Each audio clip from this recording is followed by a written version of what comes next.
Hi, I'm Amanda McCoy Flanagan. And I'm Jenny Oliva Smith. Welcome to Soul Rising. On this podcast, you will hear honest, off-the-cuff, vulnerable conversations about all things love, loss, and connection. Deep and meaningful conversations sure to pull at your heartstrings and enlighten your soul. Again, welcome. It's time to let your soul rise. Hey, everybody. Welcome back to the Soul Rising podcast, all in on love, loss, and connection. We're so glad that you have joined us, whether you are watching us on YouTube or listening on Apple or Spotify. We're so glad that you've come back. We have a very special guest for you today. Her name is Melissa Ebken. She is the host of the Pursuing Uncomfortable podcast.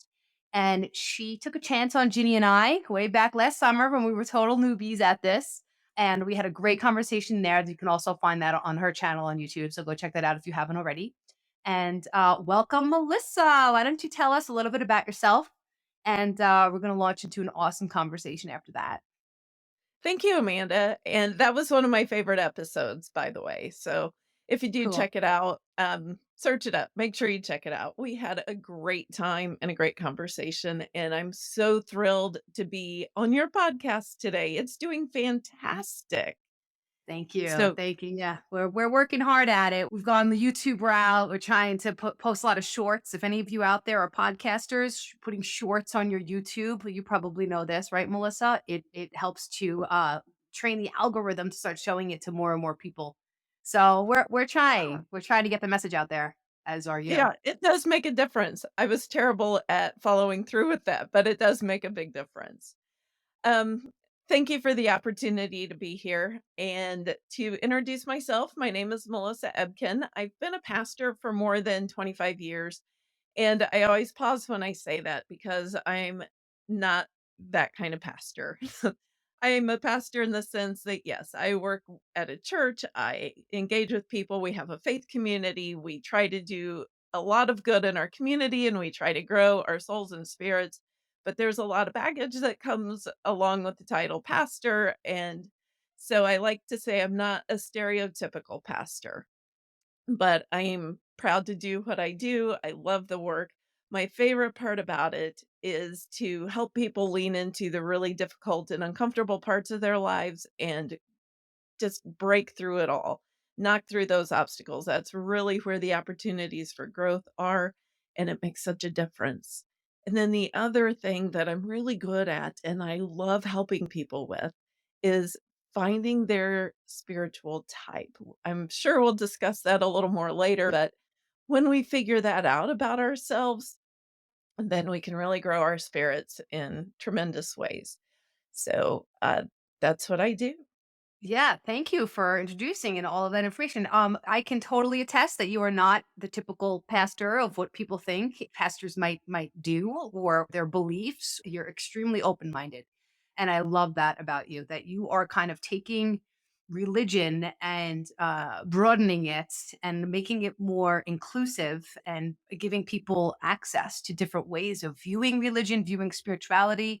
Yes, I love the finding your spiritual type. That's just huge. Maybe you can tell us about some of the people that you encounter, and do they have hangups? I know a lot of people have hangups about religion, but like specifically the people that you work with and the people that you talk to, when they come to you and say, "Yeah, but religion was, kind of twisted and was kind of made to fit the, human um instincts and power and control and all of that." How do you answer people? How do you guide them through that process? Thanks for asking that. And I would like to begin by saying I'm not a maverick in this at all. There are so many people like me. There are so many pastors and so many churches, synagogues, faith communities of many types. So I'm certainly not unique in that respect. So the problem is, however, that we don't have the big voice in culture. So often the voices that are heard predominantly are voices of exclusion and so forth and so on. I'm not going to spend time talking about those voices. When someone comes to me and they've had a rough time spiritually, which happens to a lot of us, we don't have to have a traumatic life to have a difficult spiritual life. Certainly, if we do have a traumatic life, it even further complicates our spiritual journeys. But a lot of people tell us to have a spiritual journey, to have a spiritual life, but they don't tell us how to do that. Yeah. They're the tried and trues. Go journal, make sure you pray, read holy texts, and those things. Okay, great. But what do I do with that? Yeah, Uh, what does that mean? Like, how? Okay, I can do that. I could sit down and I could say whatever prayers I was taught growing up, the Hail Mary, the Our Father, but like, what's the feeling associated with it? How do you help people break that down? well, first of all, I want them to know that, yeah, you're not the only one that fell asleep when you're trying to pray. You're not the only one that ended up with a nice grocery list when you're trying to meditate. That's just the nature of it. I've developed, and I didn't develop this all on my own. Corrine Ware did some work in the early 90s that a lot of scientific work that laid the foundations for this. And I have built on her work that she did and have added my experience and what I've experienced anecdotally, I've added in here. She did the work on defining spiritual types, and if you like science and you want the breakdown of all of that, definitely Google her and get her book. How do you spell What that? I Corinne? Corinne? Corrine Ware. and Okay. Ware is her name. Oh, Corinne Ware. Okay. Spiritual types. I believe so. I don't have If the I book with put that me. in, It's in my bag. if I just Google it, if I put in Yeah, her it'll name come and up. spiritual types, okay. Absolutely. I'll also put that information in the description for people who want to look that up. Perfect. She did a lot of great work. I encountered that work years ago and just saw immediately the brilliance of it. And from my experience as a pastor, just took what she did and I've built on it.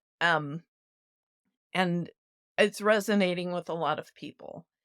There are some of us who are more head people. We want the information. Like if we attended a conference, say, we want the speakers to be absolutely prepared, nothing ad-libbed. We want the event to run very smoothly, as scheduled, as publicized, and Mhm, we grow and benefit from it when the information is researched and well presented. mhm, Others of us are more heart people. When we mhm, attend that event, we will benefit from it when there's give and take, when there's a more conversational type of experience. Uh, it doesn't have to be all scripted. If it's just from the person's heart, the speaker's heart, that's fine. I mean, nobody wants a hot mess, right? But exactly. It's like, there's a middle ground there, right? of Where, like, you course, have to have some kind of structure, some kind of order, but you could still be very authentic in that. yes, yes. And for those 2 types, the head type personality, and I call that the sage, they worship in a similar way. They seek knowledge and understanding. So spiritual practices for a sage also would seek knowledge and understanding. A sage would, journal for the purpose of greater knowledge. For Okay. instance. That's different than why somebody else would journal. So the feeler then, that heart person I call the feeler, they are all about the story and experience. So this is someone who in a worshipful environment would want to hear someone's authentic story of those transform transformative moments. And they want to share their transformative moment and they want others to. It's all about that moment. And music is a really powerful experience too. Music is powerful for all of us, but in a different way for the Yeah. feeler. For the mystic, this is the person that is all about being, the journey, the quest. It's all about the journey, not necessarily the results, but not necessarily getting where you are, but the experience of going, the experience of doing. The Mhm, mystic will have worship experiences wherever he or she might be, in the backyard, in the middle of mhm. nature. That's kind of the core identifiers of the mystic. And then the last group I call the advocates. These are the people, they don't care about all the rest. It can be presented however it's presented. But the only relevant piece for the advocate is that the information given is for the benefit of helping others, for the benefit of making access available to all, for revamping the systems so that everyone can access it, everyone has a benefit there, everyone has the equal opportunity to participate. That's what the advocate is all about. So, very quickly and generally, those are the four different types of spiritual personalities. And when we have an idea, and again, this isn't to label ourselves, this isn't to say I'm this and not that. Mhm. It's to have an understanding of how our spirits kind of lean, if you will. And when we know that about ourselves, then we can tailor those practices to benefit us. Hmm. So, for instance, if we take uh, the practice of journaling, say, and if I'm a mystic, I'm going to journal in a different way than if I'm a sage. What would be an example of, like, how a sage would journal versus a mystic? Okay, a sage is going to journal for further understanding. So a sage might have an idea or a topic or a book he or she recently read, or a sermon or a speech that they recently heard, and they're going to journal to dig in on those points and to understand it more deeply. A mystic is going to journal for the sake of journaling. Whatever Oh. prompt is there, it's the practice of doing it, of expressing it. The feeler is going to journal for understanding his or her own story, to tell their experience, to capture their experience. If they had one of those spiritual moments, they would journal in a way to capture that so that they can have that within them. The advocate is going to journal in a different way entirely. For an advocate, you might journal about a brainstorming session of what you might need to do in order to improve a certain situation. So, if the city council in the community you're in is considering different topics or not considering different topics, you might journal to understand better how you can approach them, or how you can take some kind of topic that you're passionate about and make it manifest. So, those are very different journaling activities. Mhm, mhm. Now, can these personality types cross over? Because as I'm listening to you, of course, I'm Absolutely. thinking about myself because that's what Mhm. humans do, right? And I'm like, okay, well, which one would I be? And I feel like I have a little bit of each of those. The more we mature, the more we grow, the more of each we're gonna have. Okay, We're gonna have an instinct in one of those more than the others, but sure. hopefully as we grow and mature, we'll have aspects of each of them.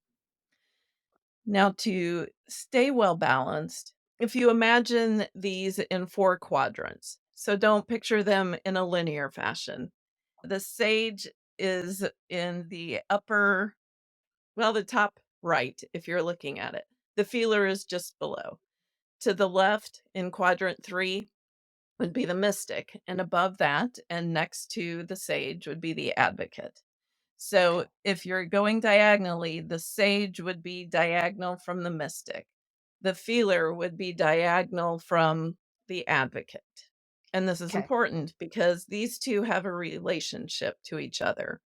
If Hmm. you're a sage, you can become easily isolated in your own thoughts and disregard the emotions of others, or consider or become out of touch with those emotions. If the sage personality type spends time with the mystic part of themselves, that will help keep them grounded and balanced. Hmm. Conversely, if the mystic is only in their mystic selves, so to speak, Hmm. they can become isolated in a different way. And enacting that sage part of their personality can help keep them grounded, get them out of the clouds and keep their feet on the ground a little bit. The feeler personality and the advocate, those are also dynamically related. Hmm. And that the work of the advocate is bleak and it's Hmm. never ending and it's oppressive. And if they don't do the work of awakening that feeler part of their personality, they can get lost in that and Mm, lose hope and motivation. yeah. Also, the feeler types, it's not just about you and that moment, it's also about people. So, awakening that advocate part of yourself will keep you connected to purpose here. Yeah, it's so important, I think, to look at the positive aspects of these different personality types, as well as looking at the ones that don't serve as well, those parts of us that don't serve, right? Because as a whole human on the whole spectrum, we're going to have parts of us that serve humanity better and parts that do not. So I think it's important to get very honest. I love that you brought that up. I wrote it down because I'm visual too. I wanted to see, like, okay, yes, so those, the sage and the mystic, can help each other, and the Mhm. advocate and feeler can help each other. I love that. And that isn't that what we're all here for in our regular personalities as well? Why we're all different, Absolutely. spiritual or grounded or material or however you want to look at it. Out in the world, we're here to show each other, or like you for I'm here with you for you to show me, what in me needs to be healed, essentially healed, right? Not really fixed or changed or anything, but more healed so that I can be more of a full person and go out in the world and be of service and do good work and be loving and Yeah. helpful and kind and compassionate, because I believe that's what we're miss that's the missing link right now in society, is just all this fear that, is just crowding all that good stuff out. So this is a great way, I think, to get back into that on another level, on a soul and and a spiritual level. So when people come to you to do this work, is it difficult for them to figure out which one they are? Do you have sort of like an assessment or criteria? Like how can somebody really figure out who they are in this landscape? I have put together 20 questions, and they're tough questions. They're multiple choice, and you have to pick, the classic which best describes you. And sometimes it's really hard to pick one. Mhm. But I have a way of, I hate to use the word scoring, but a way of scoring those, or a way of processing the results that allows for that ambiguity. I have it all set up, and I'll send a link to you, Great. and if Love you that. I'll want to do that. share it, great. Yeah, definitely. I'm still getting all of the tech bits lined up, so it's not ready to go yet, but it will be in March of 2024 or April 1st at the absolute latest. So Okay. if you want to sign up for that, you can be on the wait list. You'll be the first to know, and I'll give you a special bonus for signing up Perfect. early. Perfect. But Perfect. I have a group of 20 questions, and I've used them on a lot of my friends, and they've helped me tweak them and make them even better. But that will help you to look deeply within yourself and find what there is to find. And then the score sheet, again, I hate that name, but it works for now, Yeah. allows for that. And what will happen at the end, you'll get a cluster of results, and you look at the cluster, not the individual things. So my cluster is mostly in this area, but it overlaps in these. Or my Okay. cluster is mostly in this area, but it overlaps these as well. Again, the more we mature, the longer we're on this journey, the more it's going to move toward the middle and encompass many of Mhm. them. But we will have an instinct, a comfort level with one more than the others. It's not about finding a label for yourself. It's not about discovering, "Oh, I'm a mystic." That's neither here nor there, but it's Mm. finding out what my instincts are spiritually so that I can grow.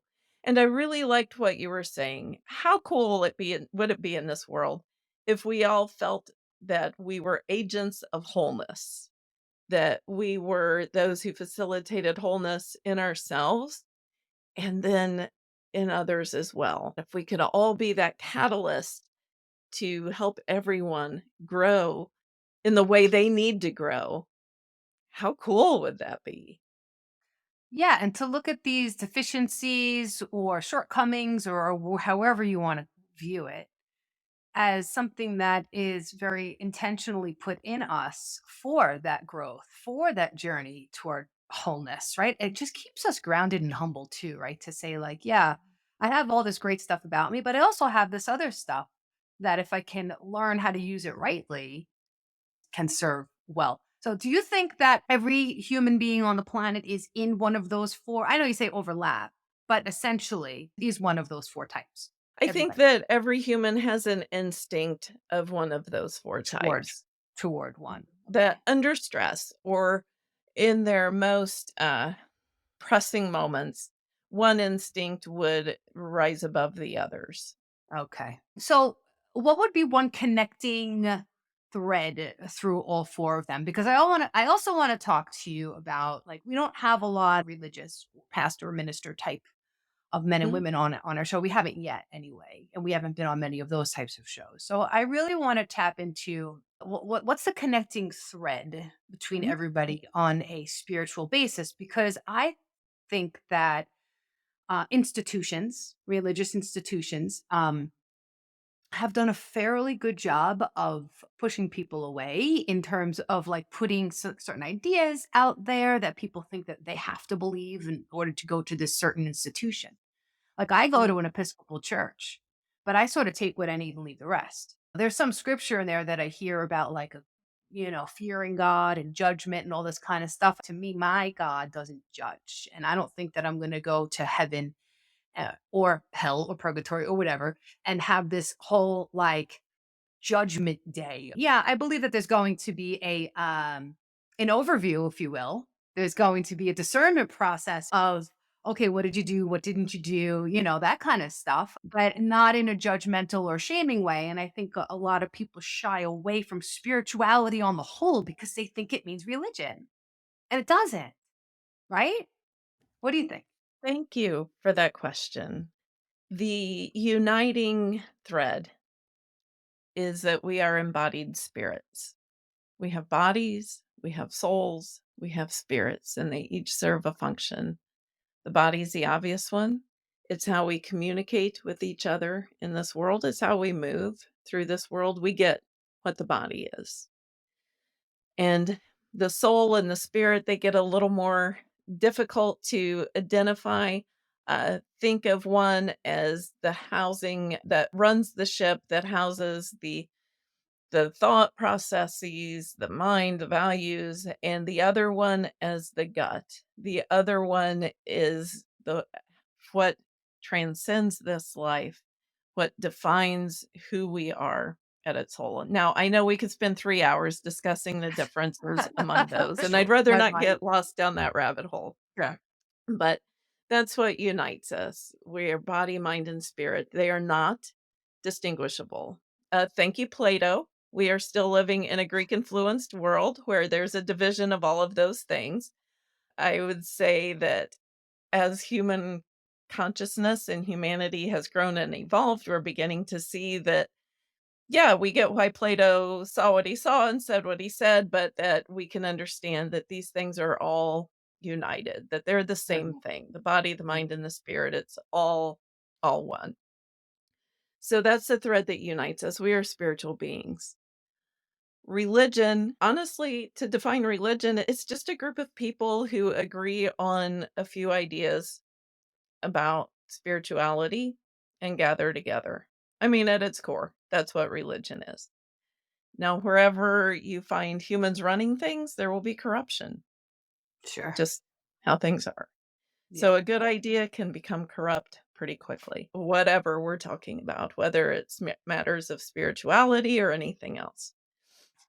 So, if you're looking for a perfect human institution on earth, you're going to be disappointed. It's not gonna happen, and very often, don't we do that? We look for what's wrong Right. with something, right? Yeah. What's wrong instead of what's So, fine. you covered a lot of different ideas. Some of them were ideas of scripture, some were ideas of theology, some were ideas of belief.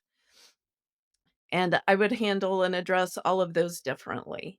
Okay, To keep it not a 3-hour answer, okay. let me just say these things. And if you want to discuss any of them further, I'm happy to. Speaking from a faith standpoint, many of us have had a Psych 101 course and have encountered Piaget's work and know the hierarchy of needs that Maslow has set forth Mhm. that we have to have the basic needs of food and shelter and attachment, a healthy attachment to other human beings before we can learn any of the other things.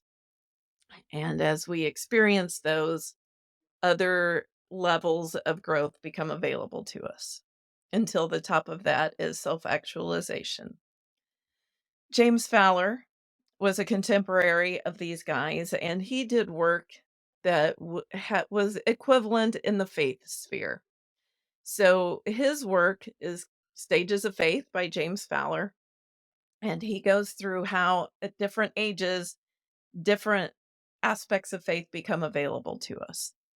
And of course, when we're younger, we can't think abstractly, nor can we do faith abstractly. God is good, devil bad. Good Mm. behavior equals God, bad behavior equals devil. Okay, once we get to be about 12 years old, our brains grow and we are capable of abstract thought, and so is faith. Faith is then available to grow beyond those ideas. That maybe it's not all about good, bad, heaven, hell, those contrasts. Mhm. And then, when we're in stage 3 faith, and you can Google that, or if you get on the wait list, I have a document that goes through those as well. Uh, Perfect. Many of us are in that stage 3 faith in our teens and early 20s that this is what I believe.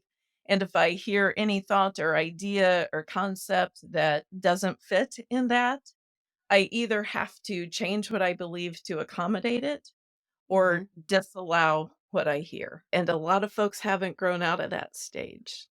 And this is a crucial part of faith. Stage 4 faith is running away. Stage 4 faith is going out and chasing the demons, see where they dwell. This happens in our 20s, or it becomes available to us in our 20s. Okay. That's why, any church survey, poll, whatever, who's missing in churches? The 20-year-olds, where are they? Well, they Yeah. are growing. Some of them may make it to stage 5, some may not. That's what you do in your 20s, right? You explore, Yeah. you work some things out. Yeah. Yeah, those careful structures that we've grown up in or that we were raised to believe, they start to fall apart, and we see that those aren't sustainable. Mhm. Mhm. So it all kinda desynthesizes for us or comes apart for us, deconstructs. Now, stage 5 faith becomes available when we can hold a paradox and be okay with it. That's when we reach a new level of faith that allows for a whole lot more in our spiritual health and life. For instance, the community I live in, back in 2004, we had a chemical plant explosion. Horrible deal, nightmare for the community, but it was the most apocalyptic thing any of us have ever Wow. experienced. Yeah. From that, I often talk to folks around here that when that happened, imagine if a poet and a physicist both witnessed it and they both wrote about it. Are they gonna write the same thing? Mm-mm. Obviously not. Which one is wrong? Obviously, neither is wrong. Mhm. The poet might write about the apocalyptic hand that reached out. The physicist is probably going to write a lot of formulas and Greek letters standing for things and equations and Right. talk about forces and magnetism and gravity and different things. It's still the same conversation. Yes. Yeah. Yeah. And that's where I think we all need to be headed toward is this more open mind, being able to see things from different angles. Why do you think people don't? Why do you think people get stuck in a lower stage where it's like what I think is right and that's just it? I'm not open to see things through a different lens. It's scary as hell. That's Fear. why. When you're in that stage 3 faith and you hear or experience something that challenges everything you've known and been told and taught your whole life, it's Mm. terrifying to have to question all of that. So do you think it's like ego death? Do you think like that is so super powerful going back to survival? I mean, this fear has such a grip on us that it has to threaten us in some major way other than just I'm wrong, right? That I'm wrong has to equate to something much more threatening than just maybe I'm wrong, right? Because some people are just For so sure. set in their ways. Well, I think it can put us in a state of fight or flight, to be honest with you. If we panic or threatened, the body doesn't know the difference. The brain doesn't know the difference between a saber-toothed tiger bearing down on us or somebody driving erratically that's headed right for us or somebody threatening our well-being even with ideas or concepts or constructs. Our brains and bodies don't know the difference between those. Our brains are designed to survive. Yeah. So we're going to do what we have to do to survive. So somebody threatening the way that we think about things, even though it might just be so simple as like the examples that you just stated, our brains take it to this other place of Yeah, our brains can't process it. We have that part of our brain in common with all other living creatures. And then if you Mhm. go up the animal chain, I do have a biology degree. That's how I started this crazy journey. You are Um, so interesting, Melissa. Oh my God. You're Thank you. awesome. Life is for the living, right? It is. Uh, that other level of brain on top of that, that the mammalian brain, the mammal brain that all of us have. If you have a pet, if you have a dog, or if you have a cat, I you know do. that pet loves you. Yes. And they have that part of a brain that we share. That's where all the emotions are. When you're in love, that's the part of the brain that's firing up. And, Mm-hmm. we make stupid decisions when we're in love, right? Yeah. Because it's part of the brain we're in. Also, as humans, other animals have this miracle neocortex. I'm calling it by the incorrect name, but this big part of our brain, when we see a picture of the brain and the big part, the neofrontal cortex, all of those cells there, other mammals have that, but not in the concentration that we do as humans. That allows us to stop and think. If we're in fight or flight, we can make ourselves stop and we can think and we can process things. Some people are trained to do this. If you think about a SEAL team member or a police officer, the training they have is to be able, in the middle of a whole lot of chaos, to be able to stop and think. That's a good definition of leadership, by the way, when we're in the middle of Mhm. chaos, to be Mhm. able to think clearly. Yep. But when Yep. we can do that with our faith, then a whole lot more is possible to us and available to us. I love that. And that's why we are human and spirit, right? Because it's the blending. I've been very big on talking about this blending of the two that I believe we're being called to do. It's not one or the other. God gave us brains, God gave us Mhm. intellect. It's how we use it. Yeah, we all come from God. We're an aspect of God, and to God we will return. And whatever you call that source, some people call that source, some people call that spirit, some people call it higher power. I call that God. Uh, do you remember, Amanda? We're of an age where I think we have this experience in common that used to watch a slideshow projection, not a PowerPoint one, but the actual slides. They were in a Uh huh. projector Uh huh. Yep. and you have the light projecting it onto a screen. Yep. If you look at the light coming out of the projector, it's white. But Mhm. if you look at the screen, some of that white light has been filtered out so that we see partial bits of that white light because the white is the culmination of all the colors. So when that slide is in there, it filters out some of those wavelengths so that we see different things.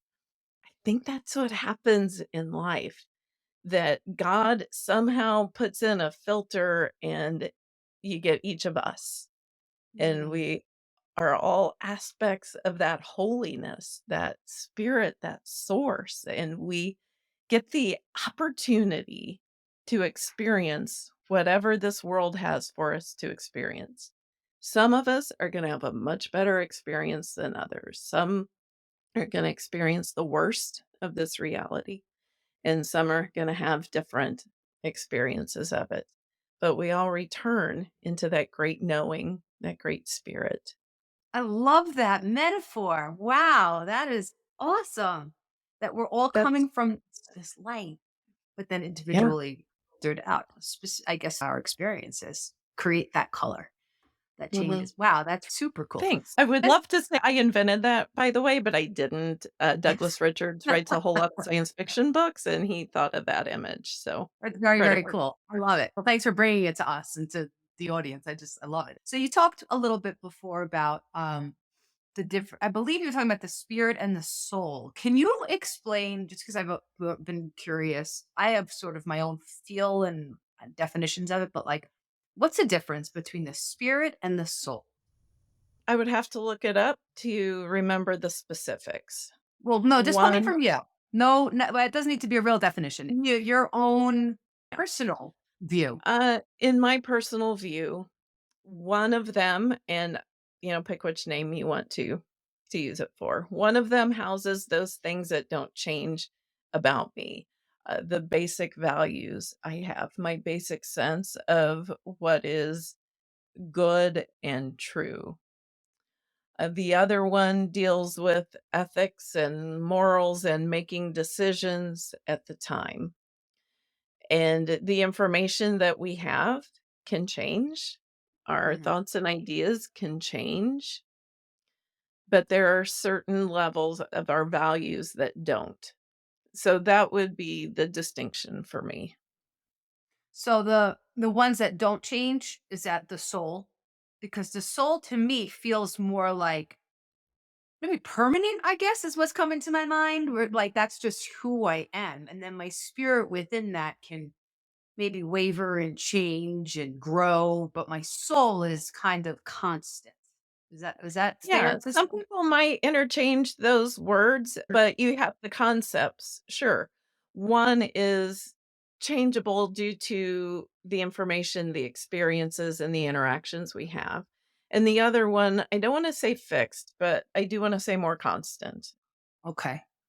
Yes, because the soul does grow. We talk a lot about Mhm. soul growth, and that's just what we're here to do. So it's not always the same, but I believe there's a certain essence about my soul that's probably going to continue in the next life. And then I believe in reincarnation and it's going to come back. And then we talk about spiritual growth, within that soul growth. I don't know if listeners, if people have ever questioned that, but I've always wondered like what the difference is. And it's personal. All of this stuff is very personal to us, right? There is no pat answer or a straight definition. We can put it in the dictionary, we can write something down, but it's going to be, and it's supposed to be interpreted differently for each of us because we each have a different or very similar but different purpose, right? Yeah. And, I might become so much more wise in life and have a different answer for you in 20 years than I do now.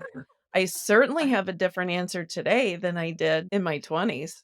As it should be. Like, I just wrote a book, right? And I know I'm gonna look back on that in, like, 10 or 15 years, and a lot of my ideas are probably gonna change, as they should. I can't be so Like, hard and fast, like, to this idea. I have to be malleable. I have to be open. That's just the way that I believe we're supposed to be. We're supposed to be in the flow. Flow is my word for 2024.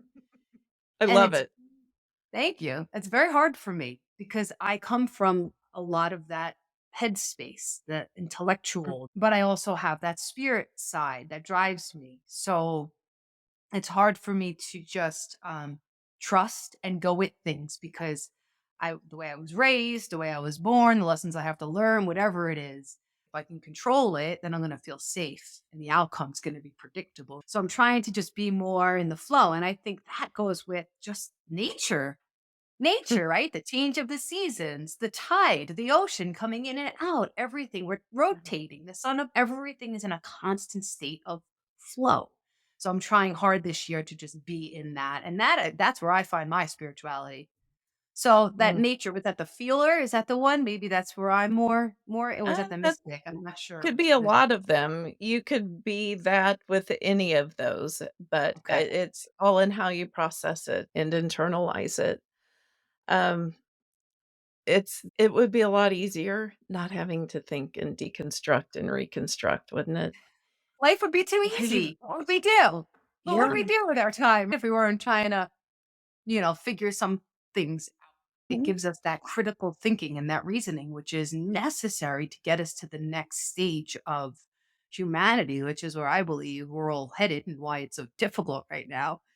is because there is a lot that needs to be heightened, maybe our senses, our love, our sense of love really is just what needs to be Mhm. heightened right now, what we're, being called to do, I believe. So, yeah, that reason works to a certain point. I'm not saying that that's all there is. It's just man. It's just human form. We're the center of the universe. No, we're here and we're very helpful, and our brains are going to help us, but we have to be open to spirit, to have spirits guiding us and blend the two. That's my challenge this year, I guess.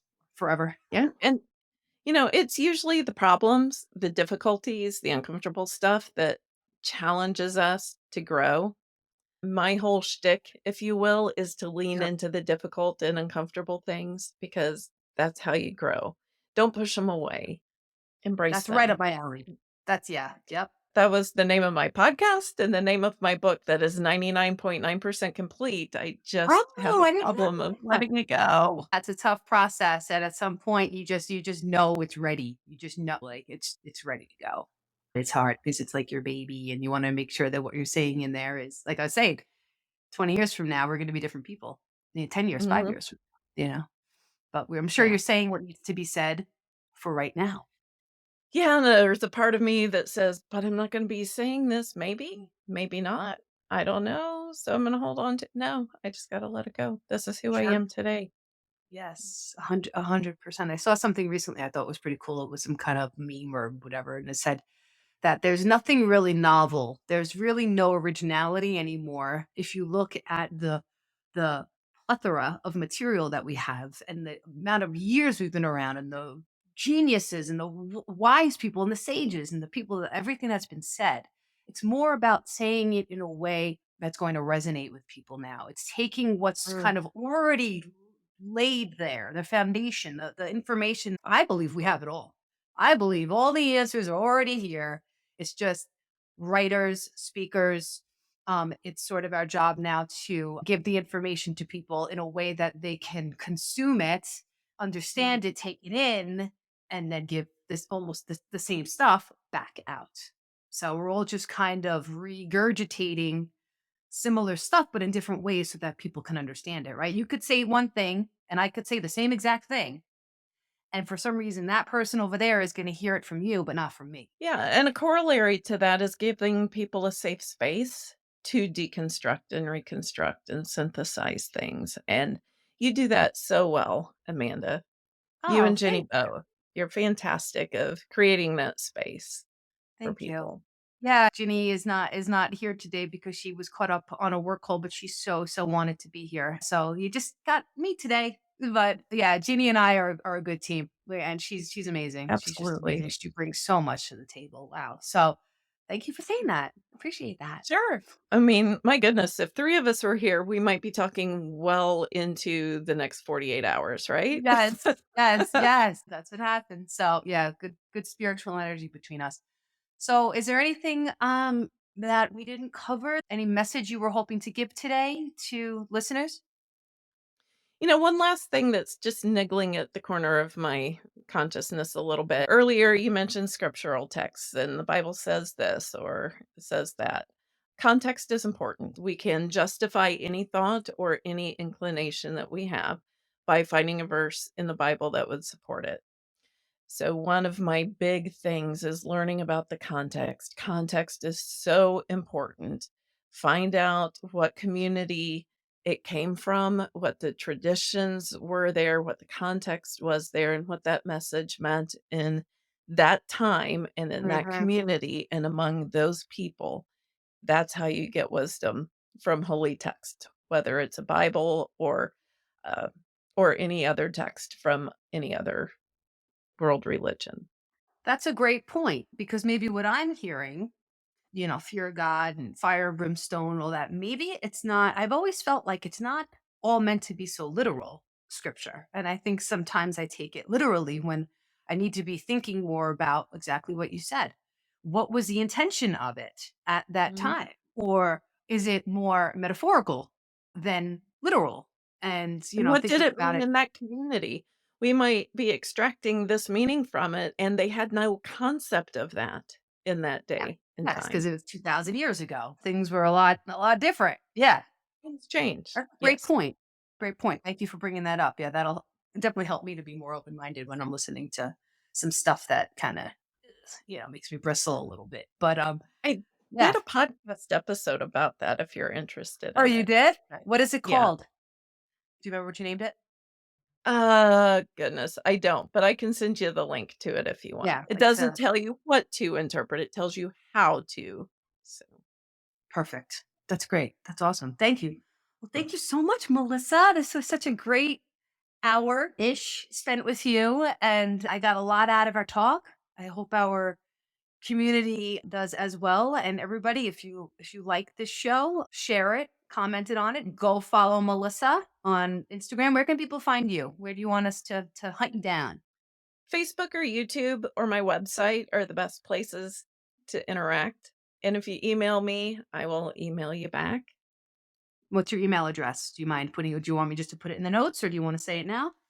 Sure, it's melissa@melissaebken.com, It's easy. Melissa at melissaebken.com.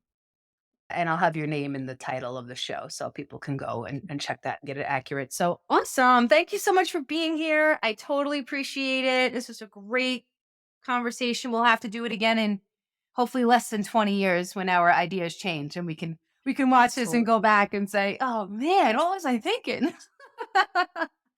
And thank you so much for the opportunity. I am so thrilled to follow the work that you and Jenny are doing. You're making a tremendous difference in this world, and I'm grateful to not only benefit from it, but to be a small part of it. So thank you You for that too. opportunity. You too. You too. Keep on keeping on. We're doing good work all around. So thank you for saying that.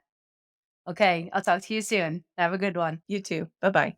If this podcast resonates with you and you want to dive deeper, check out my blog, Get Real, all in on love, loss, and connection at AmandaMcCoyFlanagan.com. That's McCoy with a K. You can also follow me on Instagram at Amanda McCoy Flanagan. See you next. Until then, let that soul ride.